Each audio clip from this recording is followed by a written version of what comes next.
Is this thing on? Welcome back to Big Mouth and fancy seeing you here in June. A very welcome, my friends, and especially my enemies. Come in, sit down, no touching. I don't do the touching. And welcome to Thursday's edition of the Doctor Who Daily. Apologies for no Doctor Who Daily yesterday. I just couldn't be asked. But I am back today to talk about The Unquiet Dead. The Unquiet Dead is the best episode of Doctor Who ever written by Sir Mark Gatiss, the man who blocked me on Twitter. But I forgive you, because I don't even know what I said. Noel Clarke's blocked me as well. I don't know what I said to him. Maybe I was in a group thing, and I don't know how these things work. Anyway, I got blocked. But if you're watching this, lads, unblock me. No, you probably need to block me on Instagram as well, because I'm following you on there. Shh, don't tell him. Anyway, right, so let's talk about The Unquiet Dead. The Unquiet Dead is like going on Twitter. No. Bear with me. Right, on Twitter, we follow our favourite verified accounts, our favourite actors, our favourite directors, our favourite writers. People like Russell T Davies are temporarily on there, and Stephen Moffat, right? Really exciting. I did a live, I was part of the Life on Mars live hashtag last night, watching episode 2 of season 1. Matthew Graham, the co-writer, was impressed that I figured out that Gene Hunt was actually this kind of guy, this gatekeeper of the afterlife, because he hadn't even thought about it in episode 2. So awesome. And this is what Twitter's all about. It's a wonderful platform used in that positive sense.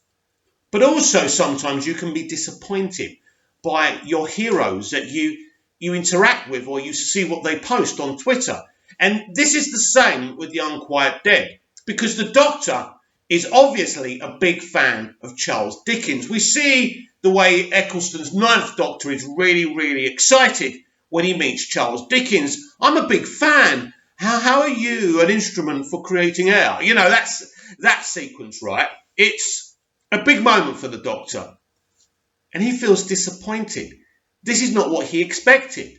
This is a kind of, in a way, a kind of more washed up, dried version.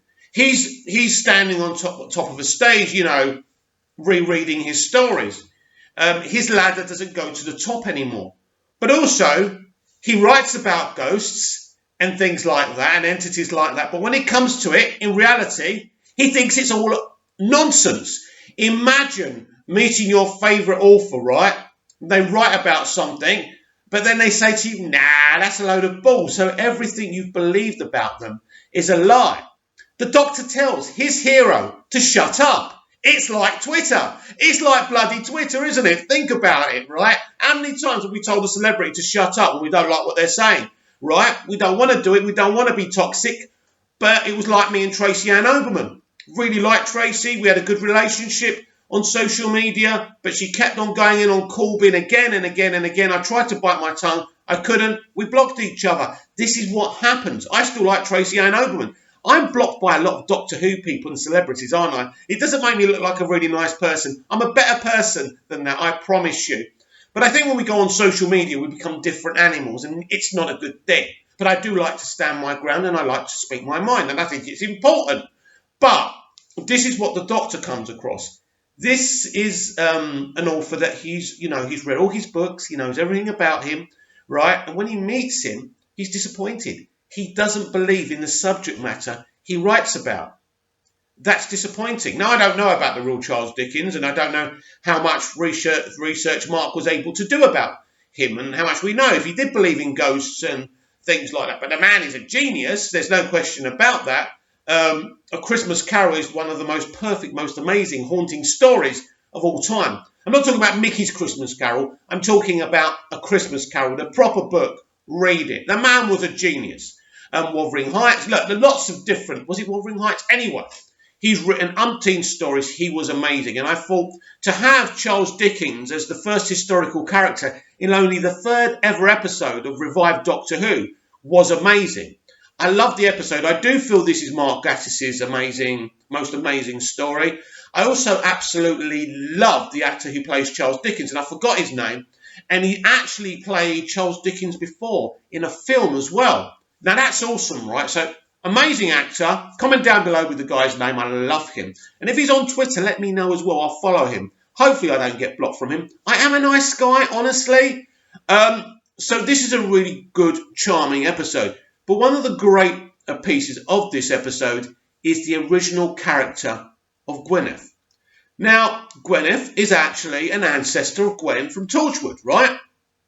So played by the same actress. Actually, this was her first. I forgot her name. I forget everyone's name, right? But yeah, this was her first performance portrayal on Doctor Who. I actually prefer her performance as Gwyneth than I do Gwen. Or should I restate that? I like her performances. I just prefer the character of Gwyneth to Gwen.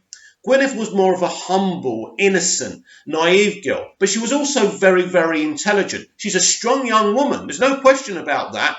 And when, she can read Rosie's mind, and she can read that Rose thinks she's a little bit superior to her because she's from the modern world, and she can go down to the shopping centre and she doesn't. And, she's kind of a servant for this, this Welsh guy. And, because they bury dead people, don't they? But Gwyneth comes from a different era. And she has respect for her elders and her master, right? It's a different time, and Rose doesn't really get that. But I must say, the performance is wonderful. And I would have loved Gwyneth to travel with the Doctor. In fact, I would have liked Rose to die in that episode. Sorry, Rose. Sorry, Billy. Love you. Love the character. But I think Gwyneth was an all-round better character. The Doctor's never, in the revival, the Doctor's never had someone from the past as a full-time companion. And I think that's missing a trick. Why haven't they done that?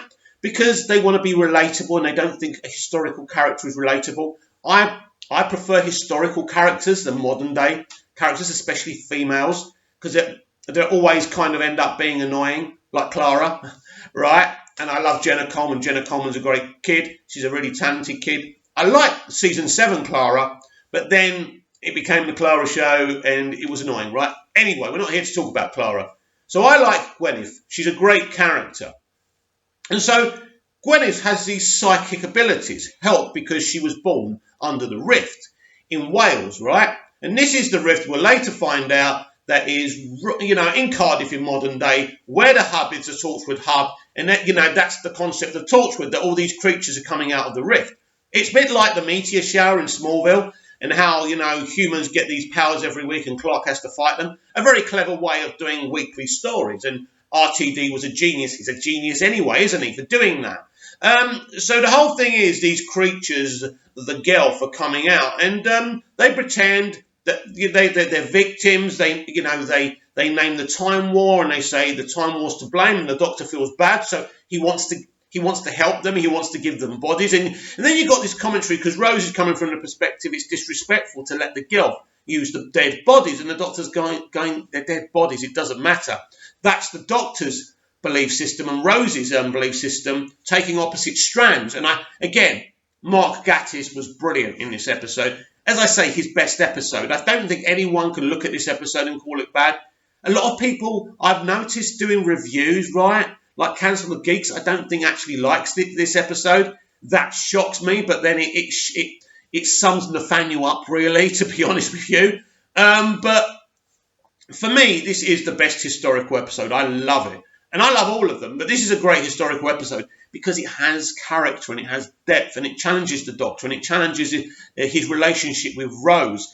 And it's really, it's not a Base Under Siege story in terms, I'm not really a big fan of Base Under Siege, to be honest. I don't hate it, but I'm not obsessed with it like some Doctor Who fans are. Haribo Holmes, I'm pointing at you. Love you, dude, by the way. I'm really happy that your channel's doing really well. You've left me behind, but that's life, isn't it? I'm the tortoise and you're the hare, right? Am I? Anyway, doesn't matter. So I really love this episode. And what I love about this episode the most is not necessarily the opening or the second act. It's the third act. This has got the best third act, one of the best third acts in Doctor Who history, whether you're talking about classic Who or the revival. It really is so powerful and so amazing. And I think it's better than Rose and The End of the World put together. I truly do. I really like this episode. They're not in space, but they're dealing with something dark and they're dealing with darker themes. But it's that moment for me that I'll never forget as long as I live. It's that moment when Gwyneth decides to make the sacrifice basically, she decides to stand there and be a portal for the Gilf. And, the doctor is egging her on. He wants this to happen because they've mentioned the Time War. He feels bad. He feels he has to do this to make up for destroying Gallifrey and causing these creatures this problem, right? But Rose is thinking about the human being, the person Gwyneth. Now, I'm with Rose on this. The doctor was wrong. I'm sorry, the doctor was wrong in this. I love you, Doc, but you were wrong. And Mark Gatiss wasn't wrong within creating this situation. But if I'm going to take sides, I'm going to say there's no way I'm allowing sweet, innocent Gwyneth to stand under there. And obviously the doctor didn't think, the Gilf were nefarious characters and were going to use Gwyneth like that. But anyway, she's dead, but she's kind of got a little bit of consciousness still. And basically, he has the only way they can stop the Gilf is by killing them. So she strikes the match, and the doctor leaves, and she sacrifices herself. And for me, that's such a powerful moment because I felt that the actor did such a great job with that character. Because when I like a character, and I really liked Gwyneth, as I said, I prefer Gwyneth to Gwen. Gwyneth had a core soul. I like to write characters this way too. The personality was there from the moment we saw her, right, with Mr. Sneed. That's his name, Mr. Sneed. Love Mr. Sneed. Love that actor too, by the way. Geezer, if you ever see this video, love you. But the whole thing is, I loved Gwyneth. So for me, that was heartbreaking. The sacrifice she made. She didn't know the stuff that Rose did. She didn't experience the life Rose did. Maybe Rose used to go to Ibiza every year, right? And go to clubs. Gwen, people from that time didn't know that kind of thing. It's like now with us on lockdown. We think it's the worst thing ever. But it's not the Second World War. We're not going underground. We haven't got air raids every 5 minutes. We just sit here making videos and watching Netflix. It isn't that bad, right? But we act like our world is worse than any other.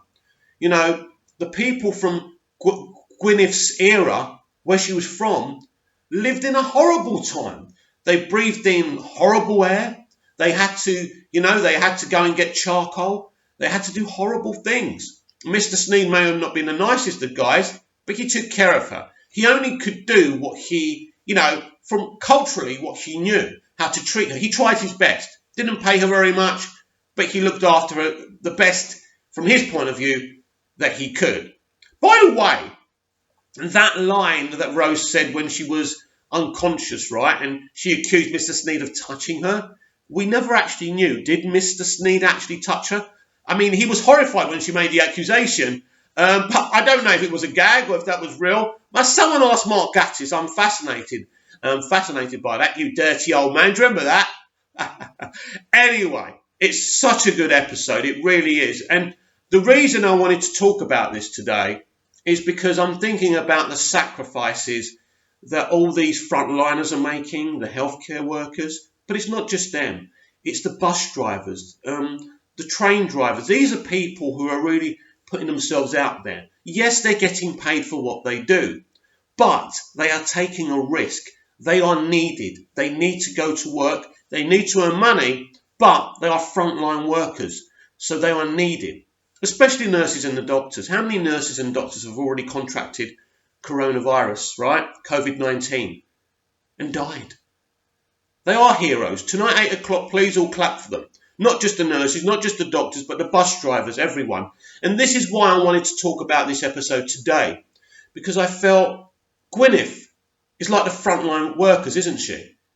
She's standing there. She decided to help them. She didn't think. It's like the frontline workers. They don't think for 1 minute, I could die. They just do it. That's what heroes do. They just do it. And they don't go on Instagram and Tinder and Twitter and say, I'm a hero. I'm a frontliner. The real heroes are the ones who don't talk about it and just do it. And that's why I'm talking about it for them, for you. I respect you so much. Love you all. And that's why I thought I'd do this video, because Gwyneth's sacrifice reminds me of the frontliner's sacrifice right now. But I want you to comment down below. What do you think of the Unquiet Dead? Are you obsessed with it as I am with my tunnel vision? Or do you think it's flawed? It's not very good? you've seen better historical episodes of Doctor Who. Comment down below, like, share and subscribe, and I will be back tomorrow. I promise this time with even more Doctor Who Daily. See you again soon. Bye-bye.